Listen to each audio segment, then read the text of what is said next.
రాష్ట్ర డీజీపీ రవి గుప్తా గారు, police recruitment board chairman Shri Srinivasarao గారు, చీఫ్ సెక్రటరీ శ్రీమతి శాంతి కుమారి గారు ఈ ఉద్యోగ నియామకాల కార్యక్రమాన్ని చేపడితే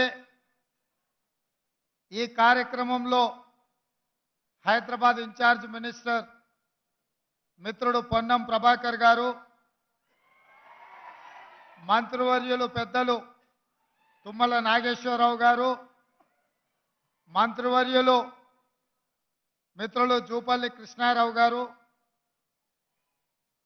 సహచర శాసనసభ్యులు, ప్రభుత్వ సలహాదారులు, ప్రభుత్వ అధికారులు, తెలంగాణ రాష్ట్రం కోసం,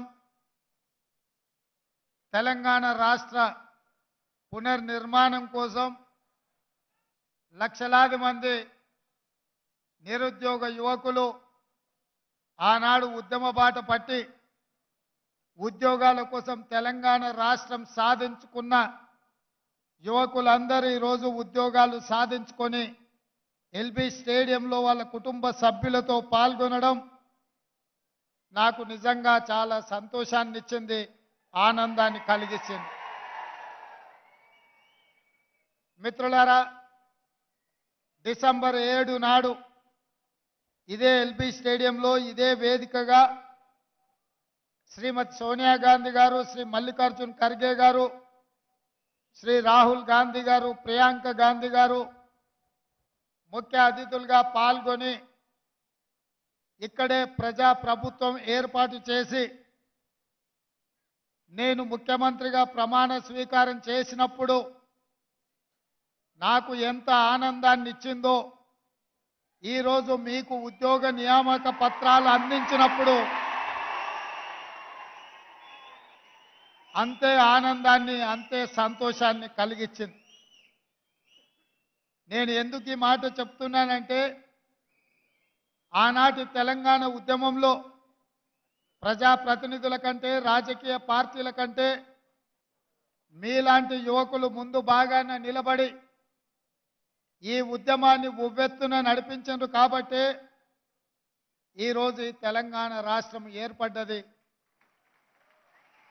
ఈ ఏర్పడ్డ తెలంగాణ రాష్ట్రంలో రెండవ ముఖ్యమంత్రిగా మీ అభిమానంతో బాధ్యత తీసుకున్న ప్రమాణ స్వీకారం చేసిన డిసెంబర్ 7 నాడు ముఖ్యమంత్రిగా ప్రమాణ స్వీకారం చేసిన మరుక్షణం నుంచి లక్షలాది మంది నిరుద్యోగ యువకుల యొక్క కళను సాకారం చేయాలి, మా ఉద్యోగాలు చూసుకొని మా కుటుంబం యొక్క అభ్యున్నతి కోసం పాటుపడడం కాదు, మా కుటుంబం అంటే 4 కోట్ల తెలంగాణ ప్రజలు, మా కుటుంబం అంటే ఈ తెలంగాణ రాష్ట్రం అని భావించి మీలాంటి నిరుద్యోగ యువకులు సంవత్సరాల కొద్ది ఎదురు చూస్తున్న అది పోలీసు ఉద్యోగాలు కావచ్చు, ఎక్సైజ్ శాఖ కావచ్చు, లేకపోతే ఇతర వివిధ శాఖలలో ఉన్న ఖాళీలు పరీక్షలు రాసి ఎదురు చూసి నిరాశ నిస్పృహలకు లోనై ఆత్మహత్యలు చేసుకునే పరిస్థితుల నుంచి మిమ్మల్ని గట్టెక్కించాలని మీ మీదనే ఆశలు పెట్టుకొని కళ్ళల్లో ఒత్తులేసుకొని చూస్తున్న మీ తల్లిదండ్రులు కూలీలకు పోయి రూపాయి కూడబెట్టి మిమ్మల్ని ఉస్మానియా, కాకతీయ యూనివర్సిటీలకు పంపించి పీజీలు, పిహెచ్డీలు చదివించి మీకు ప్రభుత్వ ఉద్యోగం వస్తే మీ భవిష్యత్తు బంగారు బాటలు పడుతుందని, తద్వారా తమ కష్టాలు, తమ కలలు నెరవేరుతాయని మీ తల్లిదండ్రులు కలలు కంటున్నారు. 2014లో తెలంగాణ రాష్ట్రం వచ్చిన తర్వాత లక్షలాది మంది నిరుద్యోగ యువకులు తమ బాధలు తీరుతాయని, తమ కలలు నెరవేరుతాయని ఎదురు చూసిండ్రు.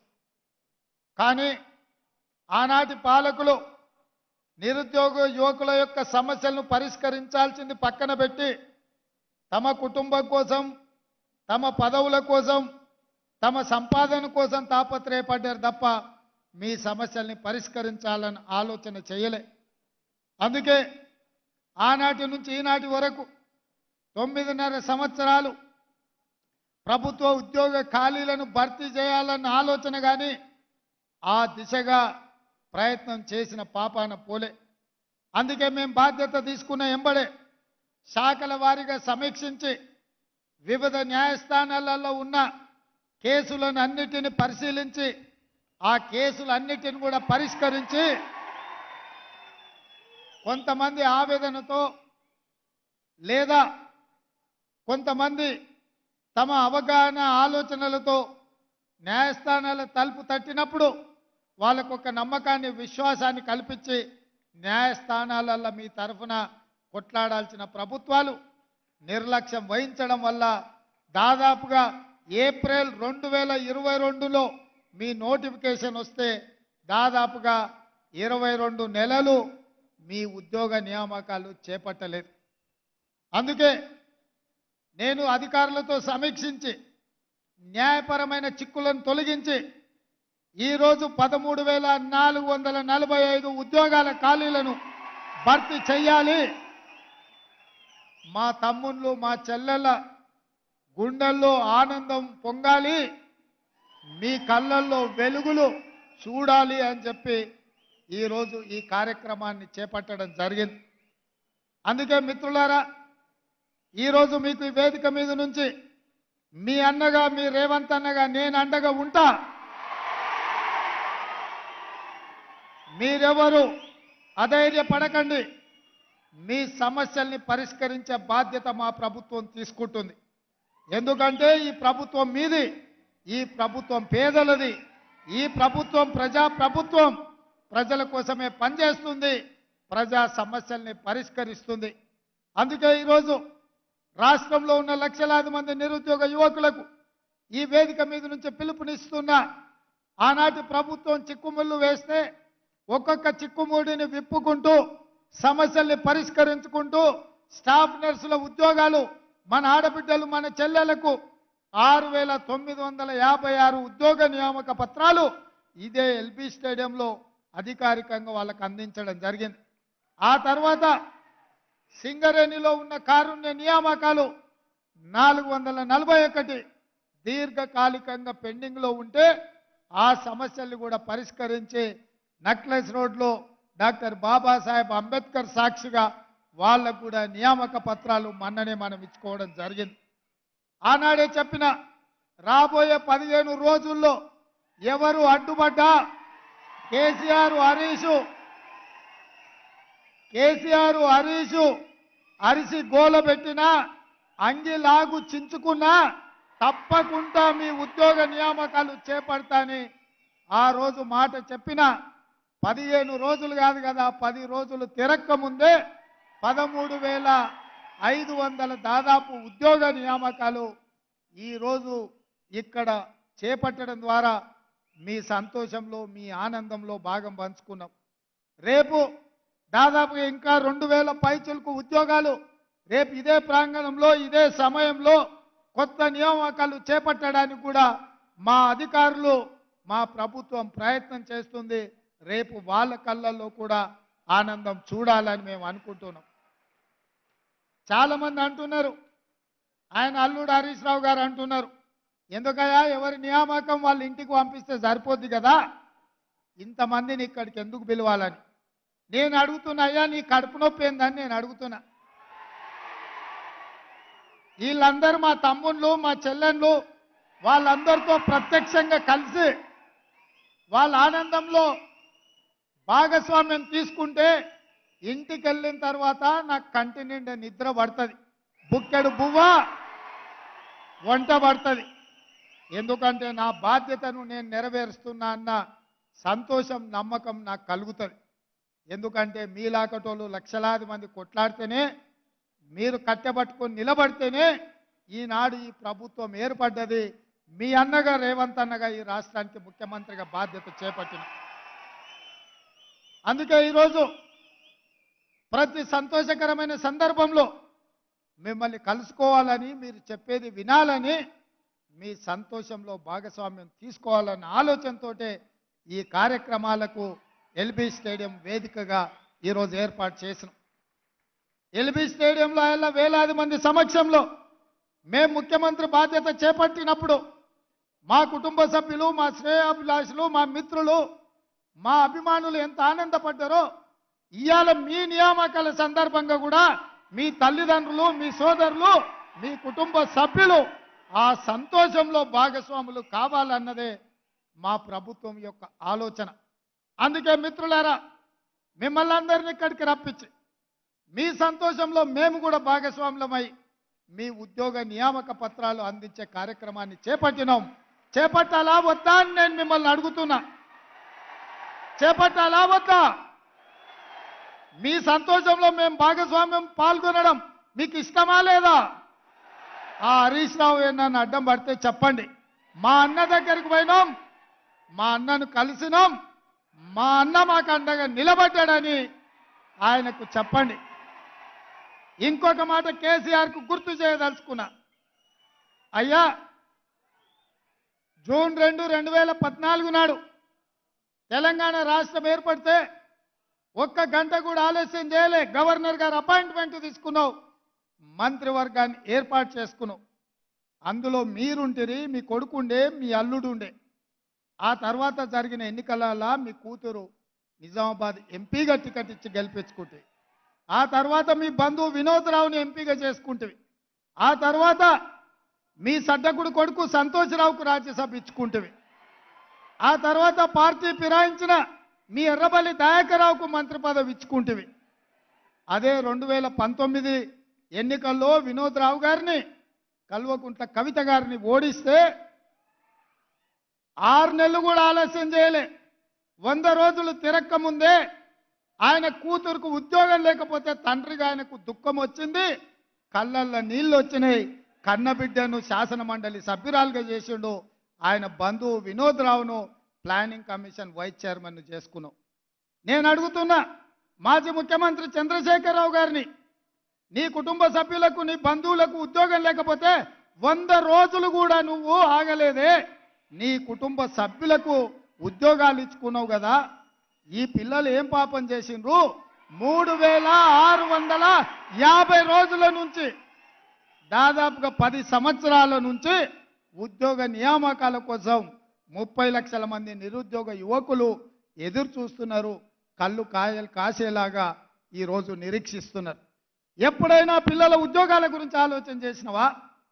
ఈరోజు మేము ఆ దిశగా ఆలోచన చేస్తుంటే మమ్మల్ని అభినందించకపోతే అభినందించకపోయినావు, మా కాళ్ళల్లో కట్టబెట్టే ప్రయత్నం ఎందుకు చేస్తున్నావు అని నేను అడుగుతున్నా. ఇప్పటికైనా మీకు అర్థం కాలేదా? మీ కుటుంబాన్ని తెలంగాణ సమాజం తిరస్కరించింది, బహిష్కరించింది అన్న సంగతి మీకు అర్థం కాలేదా? ఇవాళ నేను ఉద్యమకారుని తెలంగాణ సాధించిన అంటున్నావు. అదే నిజమైతే కామారెడ్డిల బండకేసి కొట్టిండ్రు ఎందుకని నేను అడుగుతున్నా. నువ్వు చెప్పింది నమ్మకనే కదా. నువ్వు ఈ తెలంగాణను దోసుకుంటున్నావనో, ఈ తెలంగాణను మోసం చేస్తున్నావన్న ఆలోచనతోనే కదా నిన్ను తిరస్కరించింది, నిన్ను ఓడించింది చంద్రశేఖరరావు గారు అని నేను అడుగుతున్నా. నిన్నటికి నిన్న ఆయన శాసనసభకు రాలే, నీళ్ళ మీద చర్చ అంటే రాలే, నిధుల మీద చర్చ అంటే రాలే, నియామకాల గురించి మాట్లాడదామంటే రాలే. కానీ నల్లగొండకు పోయి ఆయన బీరాలు పలుకుతుండు, పొంకనాలు కొడుతున్నాడు. ఏమన్నాడు ఆయన? పాలిచ్చే బర్రెనిచ్చి దున్నపోతుని తెచ్చుకుని. ఇవాళ శాసనసభలో అటెండర్ ఒక ఆయన ఎదురు పడ్డాడు. సార్ ఒక్క మాట అన్నాడు. నేను అందరితో మాట్లాడతా, మీకు తెలుసు కదా, ఎవరైనా వల్కరిస్తే ఆగిన. ఏంది స్వామి చెప్పని.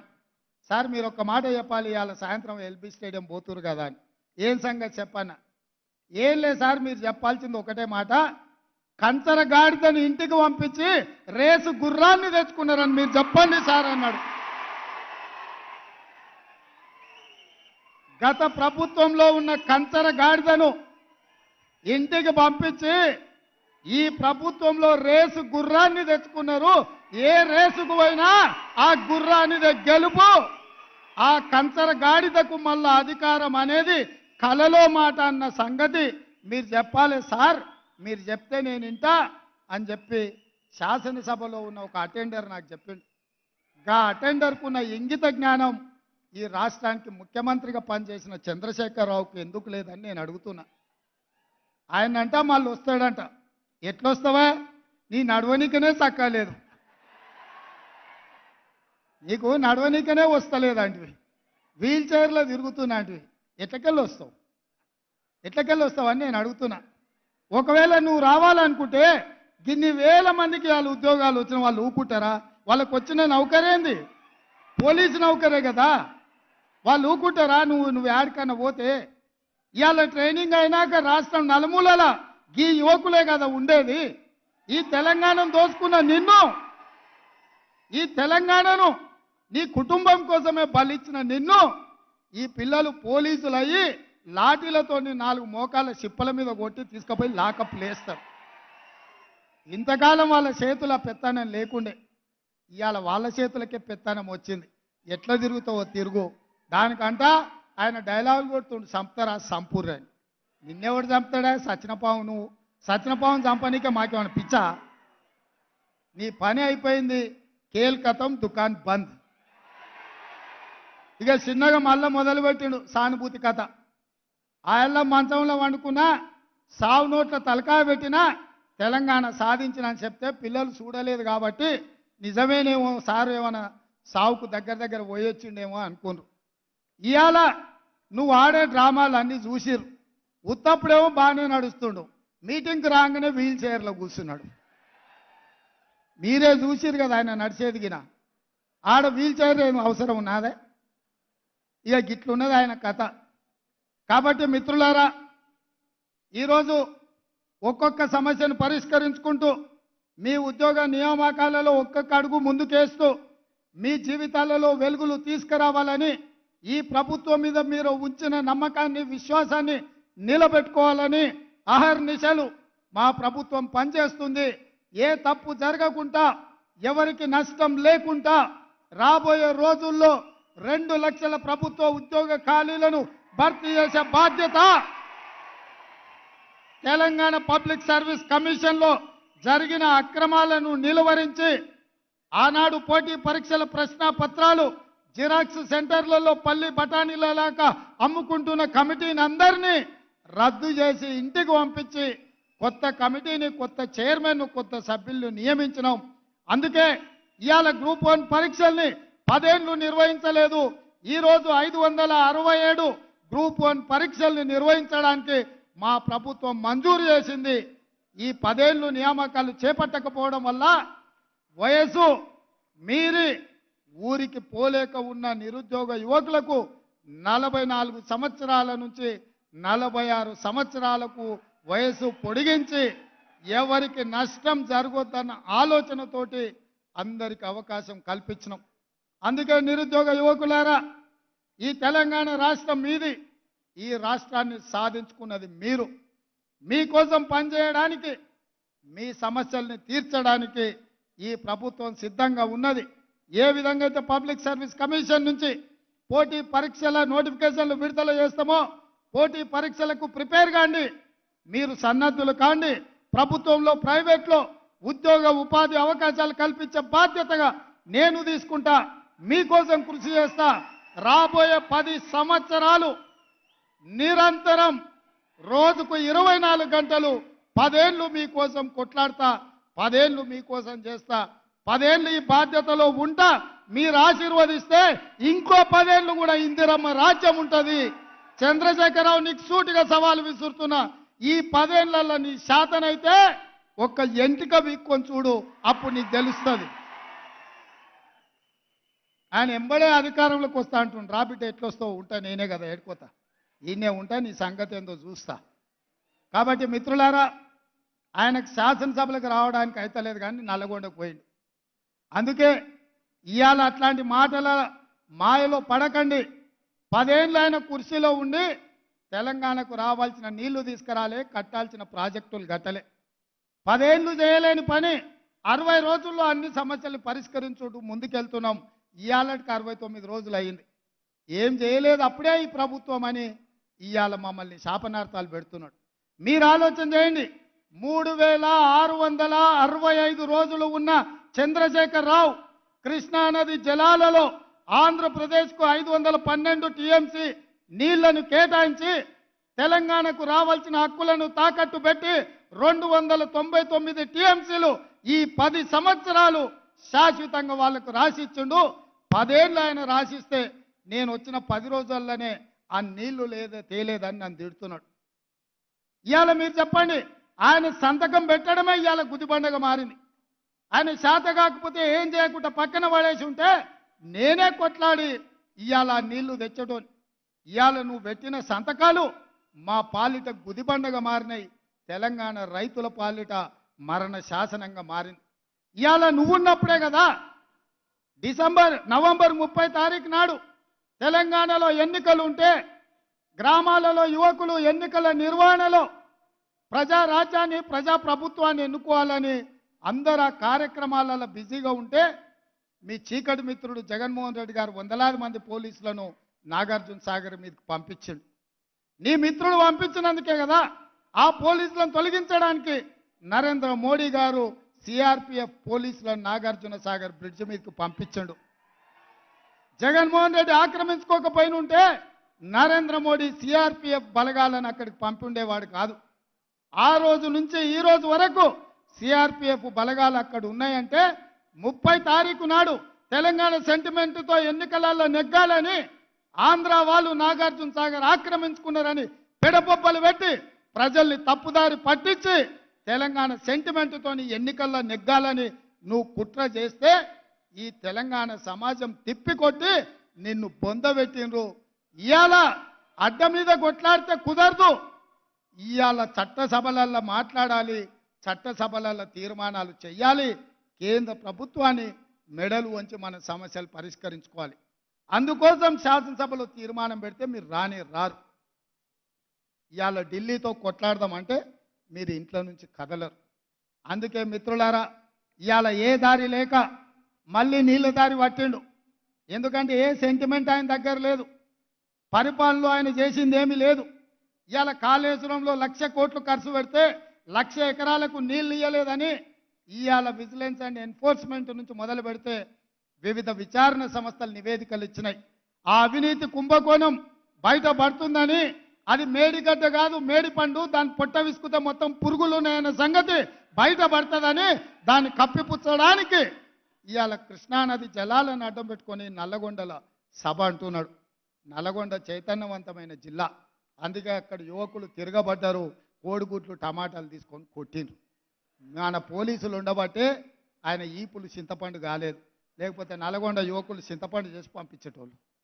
అందుకే మిత్రులారా, ఈరోజు మీరందరూ మా కుటుంబ సభ్యులు, మీ సంతోషంలో మా మంత్రివర్గం అంతా మేము భాగస్వాములు కావాలని, మీ అందరికీ ఉజ్వల భవిష్యత్తు ఉండాలని ఈ వేదిక మీద నుంచి నేను మిమ్మల్ని కోరేది ఒక్కటే. పంజాబ్ రాష్ట్రాన్ని మీరు చూసినారు, ఇవాళ అక్కడ నిర్వీర్యం అయిపోయింది యువత. అక్కడ గంజాయి డ్రగ్స్తో రాష్ట్రాన్ని నిర్వీర్యం చేసినారు.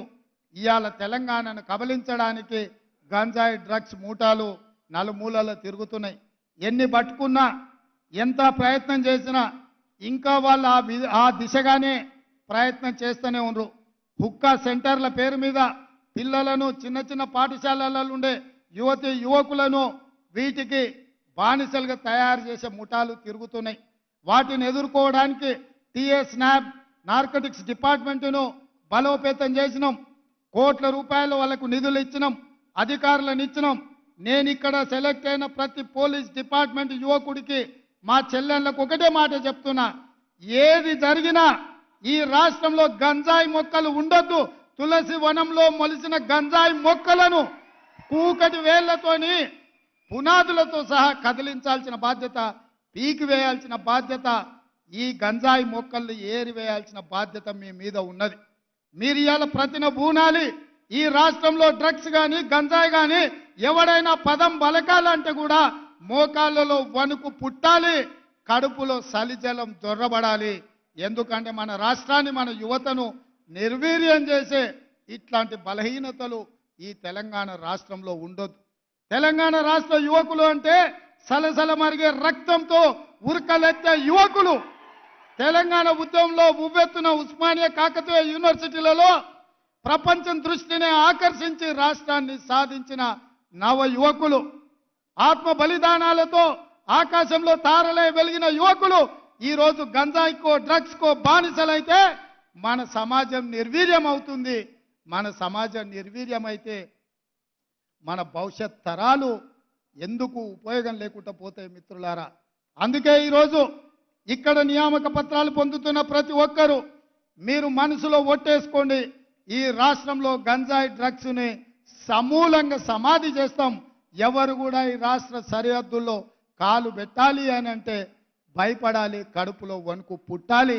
మీరు ఆ దిశగా పని చేయాలని నీతిగా నిజాయితీగా ఈ రాష్ట్రము దేశానికి ఆదర్శంగా నిలబడేటట్టు తెలంగాణ మోడల్ అంటే దేశమంతా అనుకరించే విధంగా మన పోలీసు యంత్రాంగం గతంలో ఉంది, భవిష్యత్తులో కూడా ఉండాలని తెలియజేస్తూ మరొక్కసారి మీకు అందరికీ మనస్ఫూర్తిగా ఈ ఉద్యోగ నియామకాల సందర్భంగా అభినందనలు తెలియజేస్తూ మీ అందరి దగ్గర సెలవు తీసుకుంటున్న మిత్రులారా.